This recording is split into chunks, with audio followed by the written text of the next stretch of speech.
दोस्तों, क्या आपने कभी सोचा है कि कुछ ट्रेडर्स सालों तक मेहनत करने के बाद भी वहीं के वहीं क्यों रह जाते हैं, जबकि कुछ लोग लगातार लॉसेस खाने के बाद अचानक ऐसे बदल जाते हैं कि मार्केट उन्हें हराना लगभग बंद कर देती है। सबसे हैरान करने वाली बात यह है कि मार्क डगलस का मानना था कि विनिंग ट्रेडर बनने से पहले लगभग हर ट्रेडर एक जैसी मानसिक यात्रा से गुजरता है। फर्क सिर्फ इतना होता है कि कुछ लोग बीच रास्ते में हार मान लेते हैं, जबकि कुछ लोग आखिरी स्टेज तक पहुंच जाते हैं। अगर आप बार बार वही गलतियां दोहरा रहे हैं, जल्दी प्रॉफिट लेकर निकल जाते हैं, लॉस को पकड़कर बैठे रहते हैं, हर हफ्ते नई स्ट्रैटेजी खोजते हैं, या आपको लगता है कि मार्केट आपके खिलाफ है, तो हो सकता है कि आप अभी इन्हीं स्टेजेस में से किसी एक में फंसे हों। लेकिन अच्छी खबर यह है कि हर स्टेज का एक रास्ता है, और जैसे जैसे आप आगे बढ़ते हैं, आपका ट्रेडिंग माइंडसेट पूरी तरह बदलने लगता है। इस वीडियो में आप जानेंगे कि विनिंग ट्रेडर्स किन 7 साइकोलॉजिकल स्टेजेस से गुजरते हैं, हर स्टेज में सबसे बड़ी गलती क्या होती है, लोग वहीं क्यों रुक जाते हैं, और सबसे महत्वपूर्ण बात, आप अपनी करंट स्टेज कैसे पहचान सकते हैं और अगली स्टेज तक कैसे पहुंच सकते हैं। हो सकता है इस वीडियो का सिर्फ एक आइडिया आपकी ट्रेडिंग जर्नी की दिशा हमेशा के लिए बदल दे। इसलिए इस वीडियो को आखिर तक जरूर देखिए, क्योंकि आखिरी में मैं आपको एक ऐसा प्रैक्टिकल एक्शन प्लान बताऊंगा जिसे आप आज रात से ही लागू कर सकते हैं और अपनी डिसिप्लिन को पहले से कहीं ज्यादा मजबूत बना सकते हैं। अगर आप ट्रेडिंग साइकोलॉजी, डिसिप्लिन, माइंडसेट और कंसिस्टेंट प्रॉफिटेबिलिटी से जुड़े ऐसे ही गहरे और प्रैक्टिकल वीडियोस चाहते हैं, तो अभी चैनल को सब्सक्राइब करें, वीडियो को लाइक करें और कमेंट में लिखें कि आपको लगता है आप अभी किस स्टेज पर हैं। अब चलिए शुरू करते हैं उस यात्रा को जो एक सामान्य ट्रेडर को धीरे धीरे एक कंसिस्टेंटली विनिंग ट्रेडर में बदल देती है। Stage 1, blissful ignorance. यही वह स्टेज है जहां लगभग हर ट्रेडर अपनी जर्नी शुरू करता है। शुरुआत में सब कुछ बेहद आसान और रोमांचक लगता है। मार्केट एक ऐसी जगह दिखाई देती है जहां हर दिन पैसा कमाया जा सकता है। सोशल मीडिया पर प्रॉफिट के स्क्रीनशॉट्स, लग्जरी लाइफस्टाइल और कुछ मिनटों में हजारों रुपए कमाने की कहानियां देखकर मन में एक ही विचार आता है, अगर ये कर सकते हैं तो मैं भी कर सकता हूं। यही सोच इस स्टेज की सबसे बड़ी पहचान है। यहां आत्मविश्वास अनुभव से नहीं बल्कि उम्मीदों से पैदा होता है। शुरुआत में अगर किसी ट्रेडर को कुछ विनिंग ट्रेड्स मिल जाए तो उसका विश्वास कई गुना बढ़ जाता है। उसे लगने लगता है कि उसने मार्केट का सीक्रेट समझ लिया है। वह सोचता है कि अब लॉस होना लगभग असंभव है। लेकिन सच यह है कि शुरुआती प्रॉफिट्स अक्सर स्किल की वजह से नहीं बल्कि लक और रैंडम मार्केट मूवमेंट की वजह से आते हैं। यही शुरुआती सक्सेस सबसे खतरनाक होती है, क्योंकि यह एक ऐसा भ्रम पैदा करती है जो आगे चलकर बहुत महंगा साबित होता है। इस स्टेज में ट्रेडर का पूरा ध्यान सिर्फ इस बात पर होता है कि कितना प्रॉफिट कमाया जा सकता है। वह रिस्क के बारे में नहीं सोचता। पोजीशन साइज जरूरत से ज्यादा बड़ा होता है। स्टॉप लॉस या तो लगाया ही नहीं जाता या फिर लॉस होने पर उसे हटा दिया जाता है। उसे लगता है कि मार्केट थोड़ी देर में वापस उसकी डायरेक्शन में आ जाएगी। हर ट्रेड उसे एक जैकपॉट जैसा दिखाई देता है। डिसिप्लिन, प्रोबेबिलिटी, रिस्क मैनेजमेंट और इमोशनल कंट्रोल जैसी बातें उसे बेकार लगती है। यहीं एक और बड़ी गलती होती है। ट्रेडर मार्केट को एक कैसीनो की तरह देखने लगता है। अगर एक ट्रेड में प्रॉफिट हुआ तो वह अगला ट्रेड और बड़े लॉट साइज से लेने लगता है। उसे लगता है कि उसका कॉन्फिडेंस ही उसकी सबसे बड़ी ताकत है। लेकिन कॉन्फिडेंस और ओवर कॉन्फिडेंस के बीच की दूरी बहुत छोटी होती है और अधिकांश लोग बिना महसूस किए उसी सीमा को पार कर जाते हैं। मार्क डगलस बार बार एक बात पर जोर देते थे कि मार्केट किसी की उम्मीदों के अनुसार नहीं चलती। मार्केट को इस बात से कोई फर्क नहीं पड़ता कि आपने कितना एनालिसिस किया है, कितनी मेहनत की है या आपको कितनी जरूरत है प्रॉफिट की। मार्केट सिर्फ प्रोबेबिलिटी पर चलती है। लेकिन इस पहली स्टेज में ट्रेडर प्रोबेबिलिटी को स्वीकार ही नहीं करता। उसे लगता है कि हर ट्रेड प्रिडिक्ट किया जा सकता है। यही कारण है कि जब पहला बड़ा लॉस आता है तो वह सिर्फ अकाउंट बैलेंस को नहीं तोड़ता बल्कि ट्रेडर के कॉन्फिडेंस को भी हिला देता है। उसे समझ नहीं आता कि अभी तक जो स्ट्रैटेजी काम कर रही थी वह अचानक फेल कैसे हो गई। वह मार्केट को दोष देता है, ब्रोकर को दोष देता है न्यूज को दोष देता है, लेकिन एक बात स्वीकार नहीं करता कि उसकी सोच अधूरी थी। इस स्टेज में सबसे खतरनाक आदत होती है जल्दी अमीर बनने की मानसिकता। ट्रेडर प्रोसेस से ज्यादा रिजल्ट पर फोकस करता है। उसे लगता है कि अगर एक महीने में अकाउंट डबल नहीं हुआ तो शायद स्ट्रेटेजी खराब है, इसलिए वह बार बार जल्दबाजी में फैसले लेता है। हर कैंडल उसे एंट्री का सिग्नल लगती है और हर मूवमेंट उसे अपॉर्चुनिटी दिखाई देती है। लेकिन जितना ज्यादा वह ट्रेड करता है, उतनी ही तेजी से उसकी गलतियां बढ़ने लगती हैं। सच्चाई यह है कि इस स्टेज में समस्या मार्केट नहीं होती। समस्या यह होती है कि ट्रेडर अभी तक मार्केट की वास्तविक प्रकृति को समझ ही नहीं पाया है। उसे लगता है कि ट्रेडिंग का मतलब सही डायरेक्शन प्रिडिक्ट करना है, जबकि वास्तव में प्रोफेशनल ट्रेडिंग का मतलब है अनसर्टेनिटी को स्वीकार करना और हर ट्रेड में कंट्रोल्ड रिस्क लेना। अगर आप अपनी शुरुआती ट्रेडिंग जर्नी को याद करें तो शायद आपको भी महसूस होगा कि आपने भी कभी ना कभी यही सोचा होगा कि सिर्फ एक अच्छी स्ट्रेटेजी मिल जाए फिर हमेशा प्रॉफिट ही प्रॉफिट होगा। लगभग हर सफल ट्रेडर इसी भ्रम से गुजरा है। फर्क सिर्फ इतना है कि उन्होंने समय के साथ इस भ्रम को छोड़ दिया, जबकि बहुत से लोग इसी स्टेज में सालों तक फंसे रह जाते हैं। लेकिन मार्केट का एक नियम है, वह किसी को हमेशा भ्रम में नहीं रहने देती। जल्द ही एक ऐसा समय आता है जब लगातार होने वाले लॉसेस, टूटता हुआ कॉन्फिडेंस और बढ़ती हुई फ्रस्ट्रेशन ट्रेडर को एक ऐसे मोड़ पर लाकर खड़ा कर देती है जहां उसे पहली बार एहसास होता है कि समस्या शायद स्ट्रेटेजी से कहीं बड़ी है। और यहीं से शुरू होती है स्टेज 2, द अवेकनिंग। कल्पना कीजिए, आप पूरे विश्वास के साथ मार्केट में एंट्री लेते हैं। एनालिसिस आपके हिसाब से बिल्कुल सही होता है, चार्ट भी वही कहानी बता रहा होता है जिसकी आपने उम्मीद की थी। लेकिन कुछ ही मिनटों में प्राइस आपकी डायरेक्शन के बिल्कुल उलट चलने लगता है। आप सोचते हैं थोड़ा वेट करता हूं, वापस आ जाएगा, लेकिन वह वापस नहीं आता। लॉस बढ़ता जाता है, एक ट्रेड, फिर दूसरा ट्रेड, फिर तीसरा।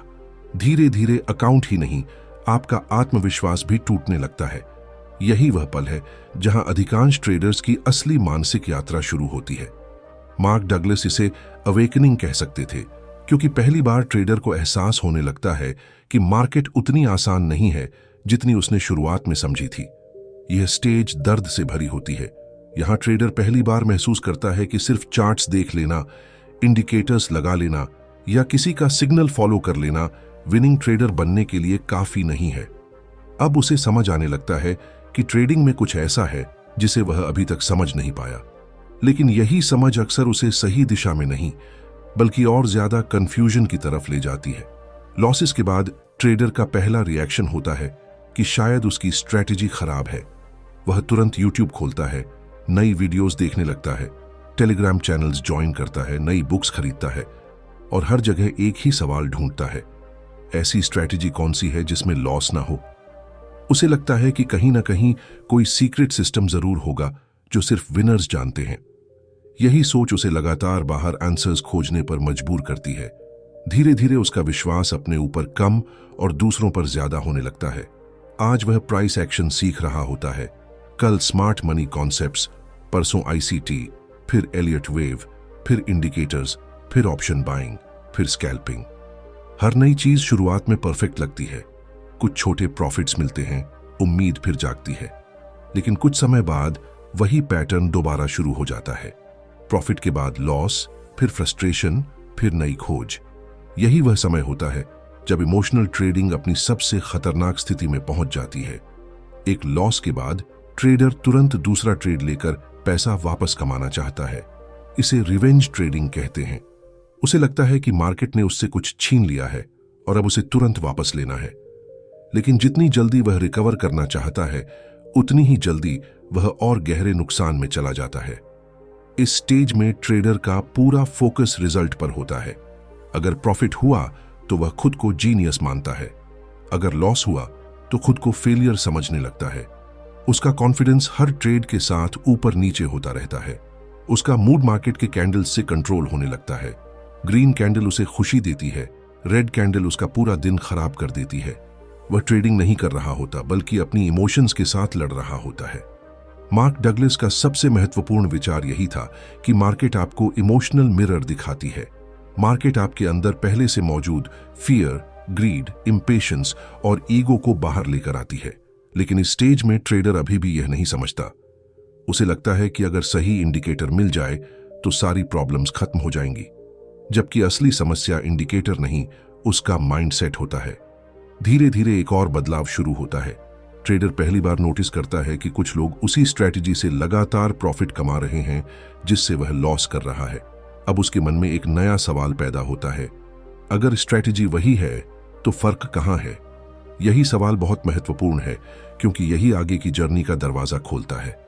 अब वह समझने लगता है कि शायद ट्रेडिंग सिर्फ टेक्निकल एनालिसिस का गेम नहीं है, शायद डिसिप्लिन भी कोई चीज होती है, शायद रिस्क मैनेजमेंट का भी महत्व है, शायद हर ट्रेड जीतना जरूरी नहीं होता।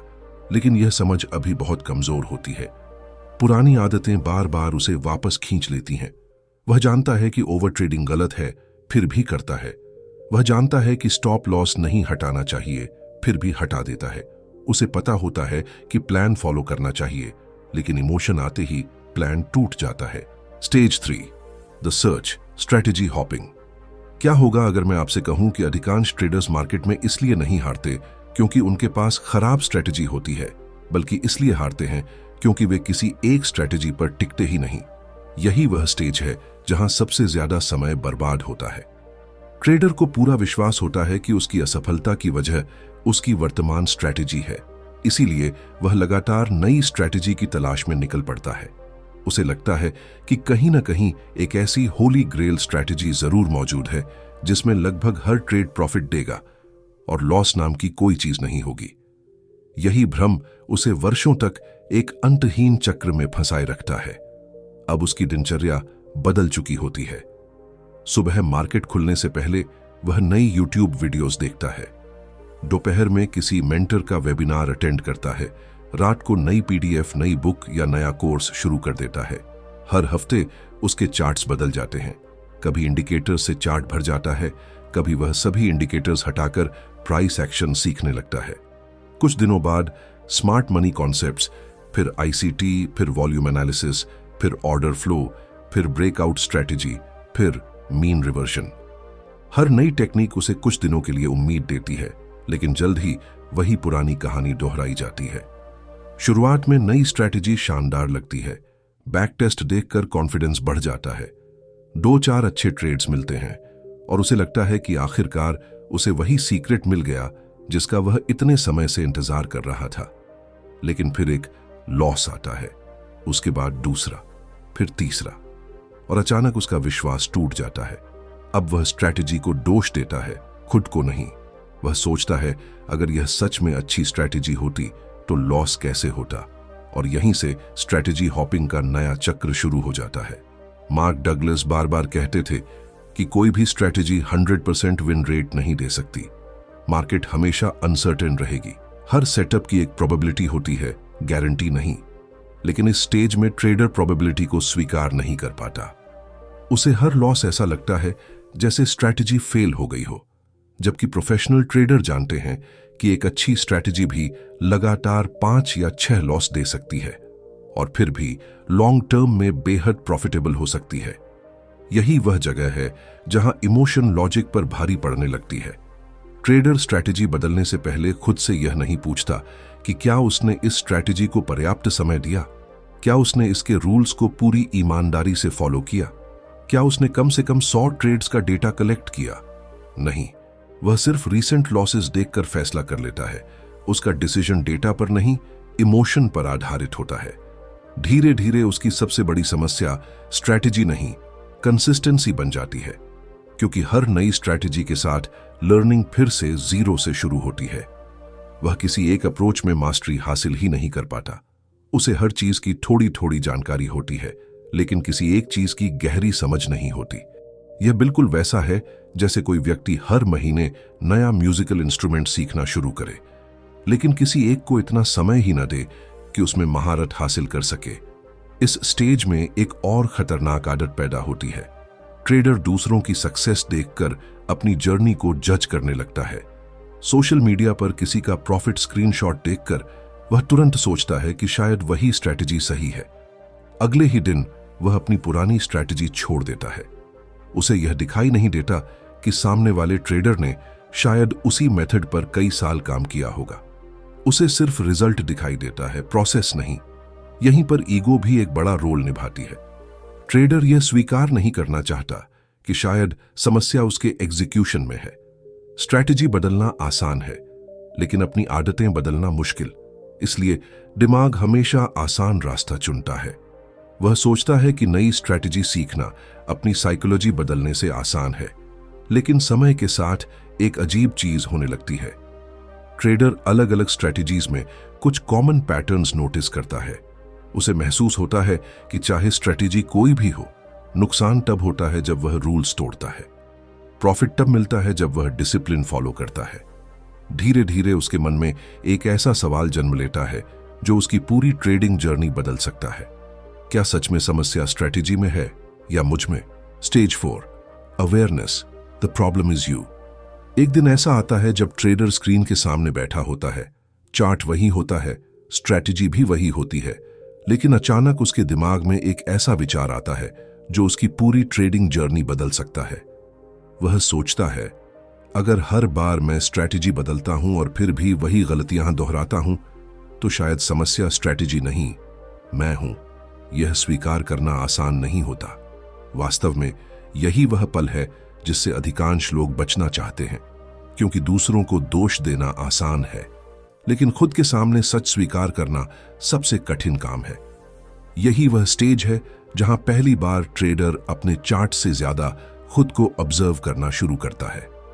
अब उसका ध्यान सिर्फ एंट्री और एग्जिट पर नहीं रहता।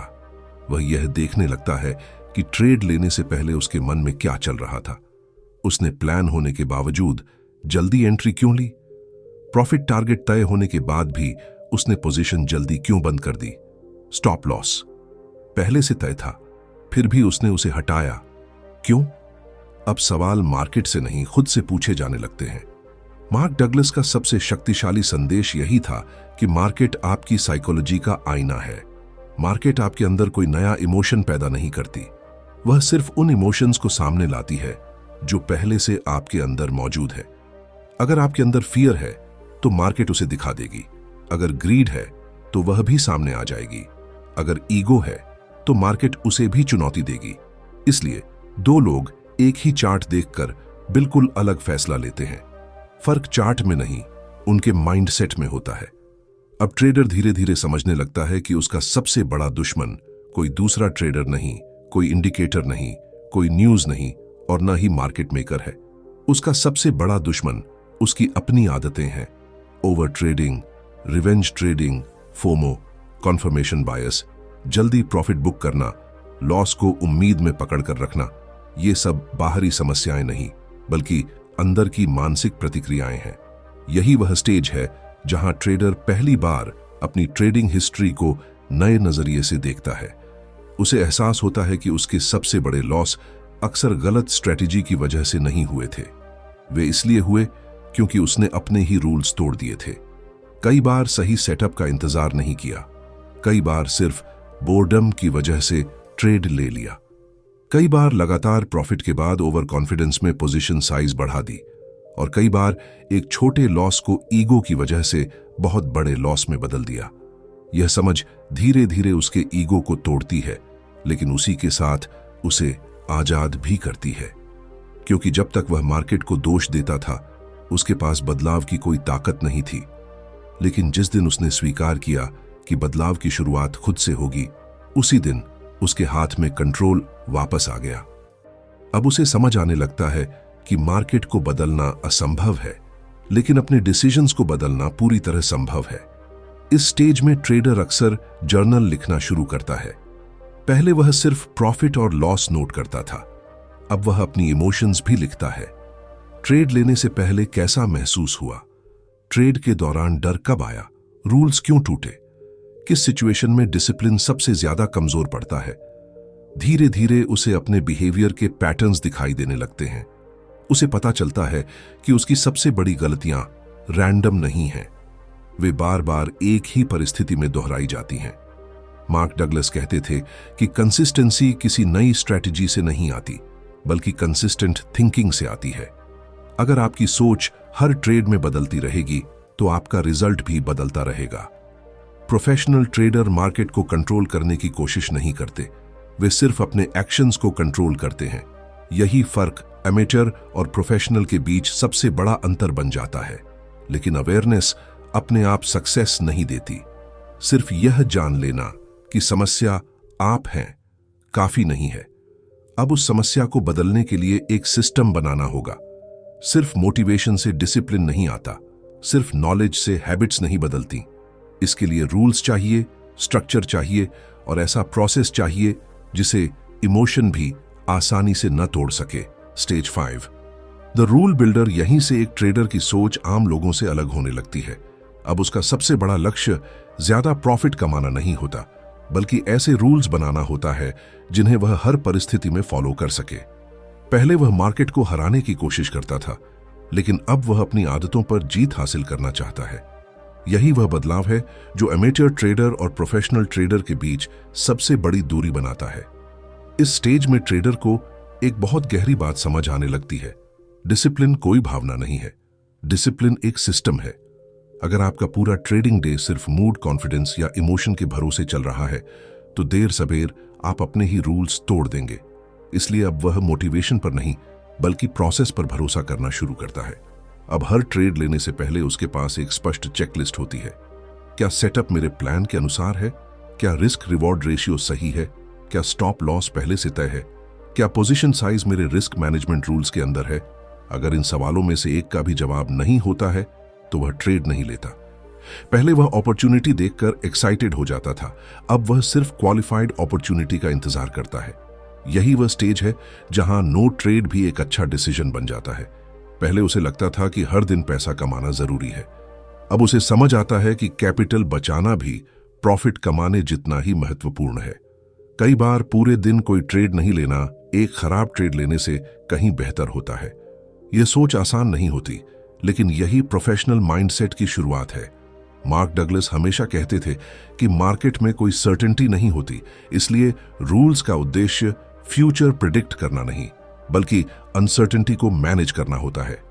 अब ट्रेडर यह स्वीकार कर चुका होता है कि लॉसेस हमेशा रहेंगे, लेकिन अब लॉस उसे इमोशनली नहीं तोड़ता, क्योंकि वह पहले से जानता है कि हर इंडिविजुअल ट्रेड सिर्फ एक प्रोबेबिलिटी है, फाइनल रिजल्ट नहीं। इस स्टेज में रिस्क मैनेजमेंट उसकी सबसे बड़ी प्रायोरिटी बन जाती है। अब वह कभी भी एक ट्रेड में अपने अकाउंट का बड़ा हिस्सा रिस्क पर नहीं लगाता। उसे समझ आ चुका है कि एक बड़ा प्रॉफिट आपको सफल ट्रेडर नहीं बनाता, लेकिन एक बड़ा लॉस आपकी कई महीनों की मेहनत खत्म कर सकता है। इसलिए उसका पहला नियम होता है, पहले कैपिटल बचाओ फिर प्रॉफिट कमाओ। धीरे धीरे उसके रूल्स सिर्फ ट्रेडिंग तक सीमित नहीं रहते, वह अपनी डेली रूटीन के लिए भी रूल्स बनाता है। मार्केट ओपन होने से पहले चार्ट एनालिसिस करना, न्यूज चेक करना, ट्रेडिंग सेशन के दौरान सोशल मीडिया से दूर रहना, लगातार 3 लॉस होने पर ट्रेडिंग बंद कर देना, टारगेट पूरा होने के बाद स्क्रीन छोड़ देना, जर्नल हर दिन अपडेट करना। ये छोटी छोटी आदतें मिलकर एक मजबूत मानसिक ढांचा तैयार करती हैं, लेकिन यहीं सबसे बड़ी परीक्षा भी शुरू होती है। रूल्स बनाना आसान है, उन्हें इमोशन के समय फॉलो करना कठिन है। कई बार मार्केट इतनी तेज चलती है कि फोमो फिर से सिर उठाने लगता है। कई बार लगातार विनिंग ट्रेड्स के बाद ओवर कॉन्फिडेंस वापस आने की कोशिश करता है। कई बार लगातार लॉसेस के बाद रूल्स तोड़ने का मन करता है। लेकिन अब फर्क यह होता है कि ट्रेडर इन इमोशंस को पहचान लेता है। वह तुरंत एक्शन नहीं लेता, पहले ऑब्जर्व करता है फिर डिसीजन लेता है। अब उसका फोकस डेली प्रॉफिट से हटकर प्रोसेस स्कोर पर आ जाता है। दिन के अंत में वह खुद से पूछता है, क्या मैंने अपने रूल्स फॉलो किए? अगर जवाब हाँ है तो वह दिन सफल मानता है, चाहे प्रॉफिट हुआ हो या लॉस। और अगर रूल्स टूट गए तो वह प्रॉफिट होने पर भी खुद को सफल नहीं मानता। यही सोच धीरे धीरे उसकी आइडेंटिटी बदल देती है। अब वह प्रॉफिट चेसर नहीं, प्रोसेस फॉलोअर बन चुका होता है। मार्क डगलस का एक मूल सिद्धांत यही था कि कंसिस्टेंसी पहले माइंडसेट में आती है, उसके बाद अकाउंट में दिखाई देती है। जब आपके डिसीजंस बार बार एक जैसे होने लगते हैं, तभी आपके रिजल्ट्स भी धीरे धीरे स्टेबल होने लगते हैं। यही कारण है कि इस स्टेज में ट्रेडर का कॉन्फिडेंस प्रॉफिट से नहीं, अपने प्रोसेस से बनना शुरू हो जाता है। अब उसे हर ट्रेड जीतने की जरूरत महसूस नहीं होती। उसे सिर्फ इतना करना होता है कि वह अपने रूल्स के अनुसार अगला सही डिसीजन ले। Stage 6, consistent execution. अब तस्वीर पूरी तरह बदल चुकी है। वही मार्केट है, वही कैंडल्स हैं, वही वॉलेटिलिटी है, लेकिन ट्रेडर पहले जैसा नहीं रहा। पहले हर कैंडल उसके इमोशन को कंट्रोल करती थी, अब उसके रूल्स उसके डिसीजंस को कंट्रोल करते हैं। यही वह स्टेज है जहां अधिकांश लोग बाहर से कोई बड़ा बदलाव नहीं देखते, लेकिन अंदर एक गहरी मानसिक क्रांति हो चुकी होती है। यही वह स्तर है जहां ट्रेडिंग पहली बार तनाव नहीं, बल्कि एक व्यवस्थित प्रोसेस बन जाती है। इस स्टेज में ट्रेडर को अब हर दिन ट्रेड लेने की जरूरत महसूस नहीं होती।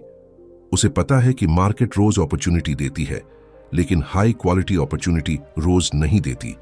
इसलिए वह घंटों तक सिर्फ इंतजार कर सकता है। पहले उसे लगता था कि स्क्रीन के सामने बैठे रहने का मतलब ट्रेडिंग करना है। अब वह समझ चुका है कि कई बार सबसे अच्छा ट्रेड वही होता है जो लिया ही नहीं गया। सबसे बड़ा बदलाव उसके एग्जीक्यूशन में दिखाई देता है। जैसे ही उसका सेटअप बनता है, वह बिना हिचकिचाहट एंट्री लेता है। एंट्री लेने के बाद स्टॉप लॉस बदलने की कोशिश नहीं करता। प्रॉफिट थोड़ा बढ़ते ही घबराकर एग्जिट नहीं करता। अगर स्टॉप लॉस हिट होता है तो वह उसे व्यक्तिगत हार नहीं मानता। अगर टारगेट अचीव होता है तो वह ओवर कॉन्फिडेंस में अगला ट्रेड नहीं लेता। हर डिसीजन पहले से तय रूल्स के अनुसार होता है, न कि उस समय की भावना के अनुसार। मार्क डगलस का एक सबसे महत्वपूर्ण सिद्धांत था कि कंसिस्टेंट ट्रेडर हर ट्रेड को एक स्वतंत्र घटना की तरह देखता है। वह पिछले ट्रेड की जीत या हार को अगले ट्रेड पर असर नहीं डालने देता। अगर अभी प्रॉफिट हुआ है तो अगला ट्रेड भी उतनी ही सावधानी से लेगा। अगर अभी लॉस हुआ है तो भी वही रूल्स लागू होंगे। उसके लिए हर ट्रेड सिर्फ एक नई प्रोबेबिलिटी है, कोई बदला लेने या अपनी योग्यता साबित करने का मौका नहीं। यही कारण है कि अब फियर और ग्रीड धीरे धीरे अपना प्रभाव खोने लगते हैं। डर पूरी तरह खत्म नहीं होता, लालच भी पूरी तरह गायब नहीं होता, लेकिन अब वे डिसीजन नहीं लेते। ट्रेडर उन्हें महसूस करता है, पहचानता है और फिर भी अपने प्लान के अनुसार आगे बढ़ता है। यही असली डिसिप्लिन है। डिसिप्लिन का मतलब इमोशन का न होना नहीं है। डिसिप्लिन का मतलब है इमोशन होने के बावजूद सही एक्शन लेना। इस स्टेज में जर्नल की अहमियत और बढ़ जाती है, लेकिन अब जर्नल सिर्फ गलतियां पकड़ने के लिए नहीं होता। अब वह लगातार यह साबित करता है कि प्रोसेस काम कर रहा है। ट्रेडर अपने डेटा को देखता है, win rate, average reward, average risk, rule violations, emotional mistakes, सब कुछ रिकॉर्ड होता है। अब उसके डिसीजंस अनुमान पर नहीं बल्कि वास्तविक आंकड़ों पर आधारित होते हैं। उसे पता होता है कि लॉन्ग टर्म में उसका एज कहां है। धीरे धीरे एक और बदलाव आता है। अब प्रॉफिट उसे एक्साइट नहीं करता और लॉस उसे तोड़ता नहीं। दोनों ही फीडबैक बन जाते हैं। अगर प्रॉफिट रूल्स फॉलो करके आया है तो वह संतुष्ट होता है। अगर लॉस भी रूल्स फॉलो करके आया है तो वह उसे ट्रेडिंग बिजनेस का सामान्य खर्च मानता है। लेकिन अगर प्रॉफिट रूल तोड़कर आया है तो वह उसे सक्सेस नहीं मानता, क्योंकि उसे पता है कि ऐसी आदतें भविष्य में बड़ा नुकसान करा सकती हैं। यही वह स्टेज है जहां अधिकांश लोग पहली बार कंसिस्टेंट इनकम देखना शुरू करते हैं। लेकिन दिलचस्प बात यह है कि अब उनका पूरा फोकस इनकम पर नहीं होता, उनका फोकस एग्जीक्यूशन पर होता है। उन्हें पता है कि अगर एग्जीक्यूशन लगातार सही रहा तो रिजल्ट्स अपने आप आएंगे। यह सोच उन्हें इमोशनल रोलर कोस्टर से बाहर निकाल देती है। अब ट्रेडिंग उनके लिए एक्साइटमेंट का गेम नहीं रह जाती, यह एक प्रोफेशनल रूटीन बन जाती है। जैसे एक पायलट हर फ्लाइट से पहले चेकलिस्ट फॉलो करता है, वैसे ही ट्रेडर हर ट्रेडिंग सेशन में वही प्रोसेस दोहराता है। उसे हर दिन कुछ नया करने की जरूरत नहीं होती, उसे सिर्फ वही सही काम बार बार करना होता है। यही दोहराव धीरे धीरे मास्टरी में बदल जाता है। लेकिन मार्क डगलस के अनुसार अभी भी एक अंतिम परिवर्तन बाकी है। अभी ट्रेडर कॉन्शियस एफर्ट से सही डिसीजंस ले रहा है। उसे रूल्स याद रखने पड़ते हैं, उसे खुद को बार बार रोकना पड़ता है।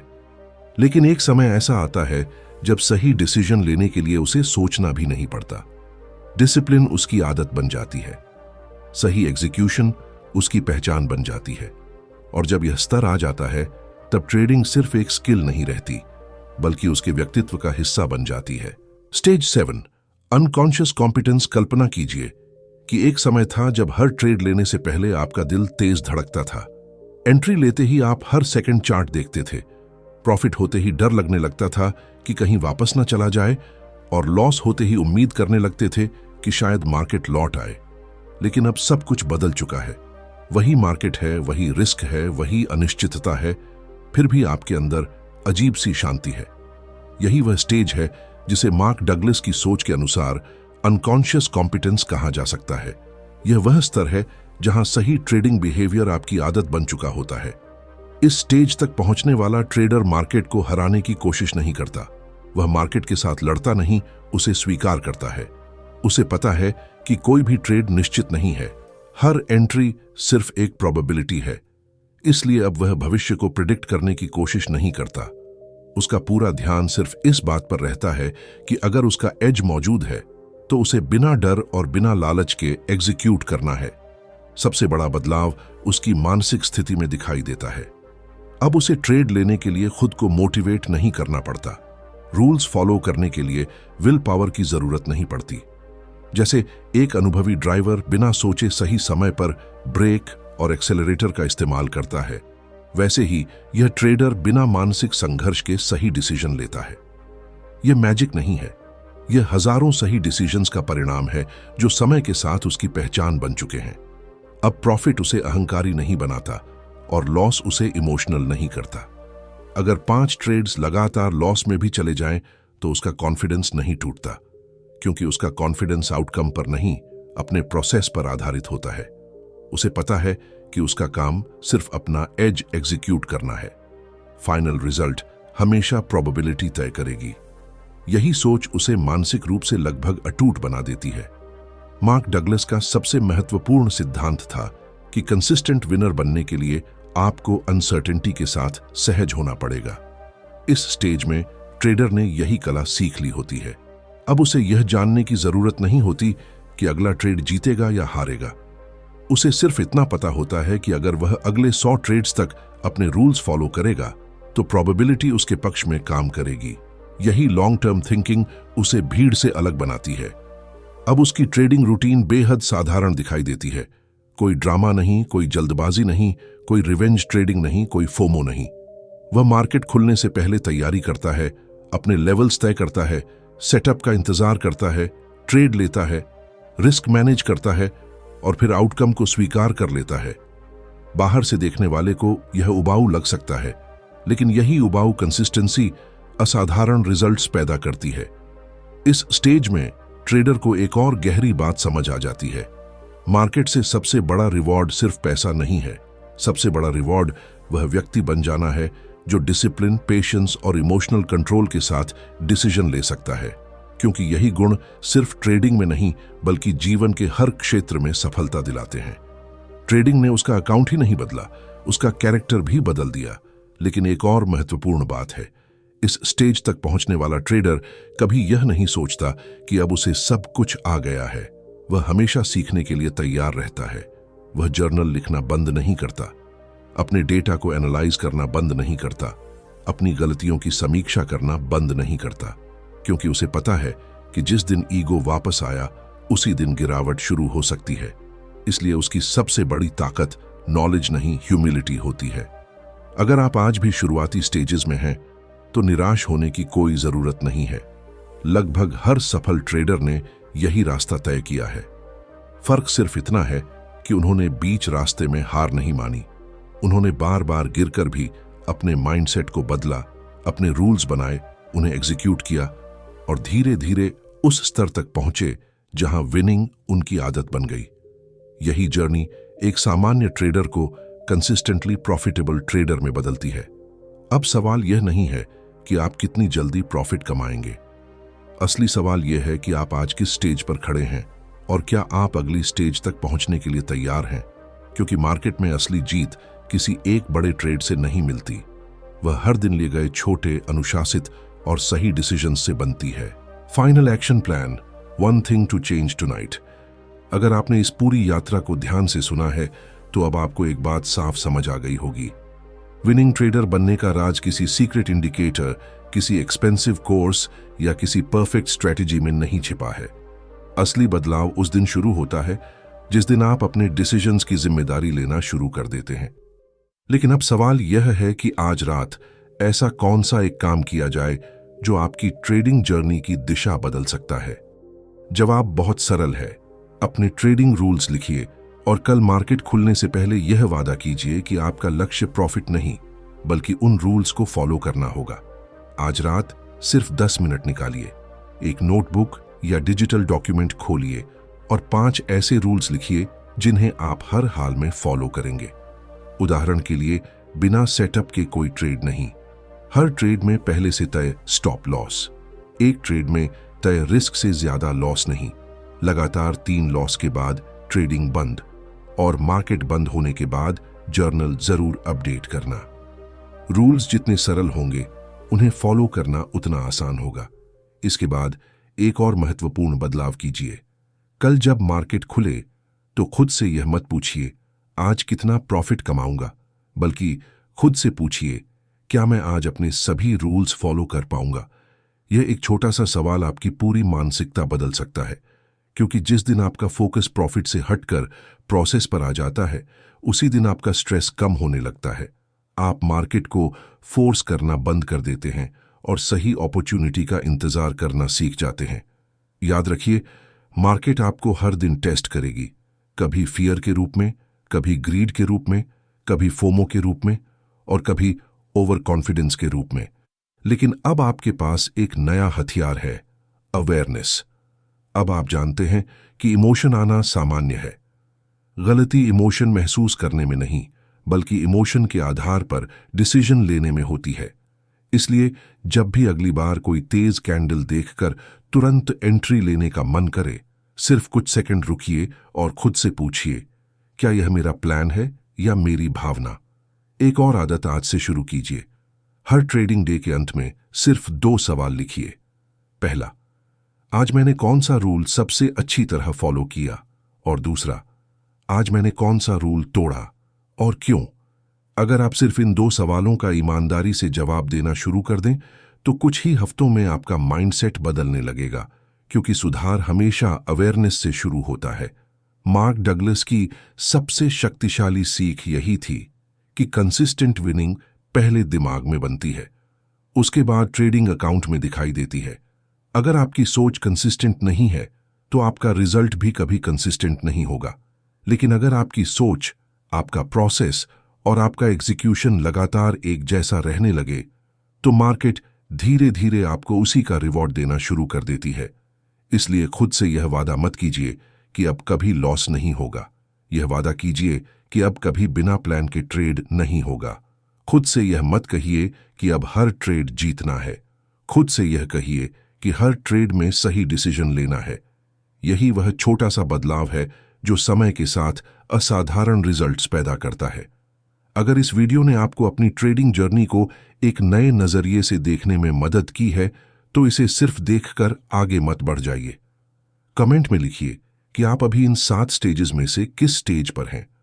आपका जवाब शायद किसी दूसरे ट्रेडर को भी अपनी स्थिति समझने में मदद करे। अगर आपको ऐसी ही गहरी ट्रेडिंग साइकोलॉजी, डिसिप्लिन और माइंडसेट से जुड़ी वीडियोस पसंद हैं तो वीडियो को लाइक करें, चैनल को सब्सक्राइब करें और बेल आइकॉन जरूर दबाइए ताकि आने वाली कोई भी महत्वपूर्ण वीडियो आपसे मिस न हो। याद रखिए, मार्केट में जीतने वाले लोग सबसे ज्यादा बुद्धिमान नहीं होते, वे वही लोग होते हैं जो सबसे ज्यादा अनुशासित होते हैं। स्ट्रैटेजी आपको एंट्री दे सकती है, लेकिन डिसिप्लिन ही आपको लंबे समय तक मार्केट में जिंदा रखता है। और जब डिसिप्लिन आपकी आदत बन जाता है तब कंसिस्टेंसी आपका भविष्य बन जाती है।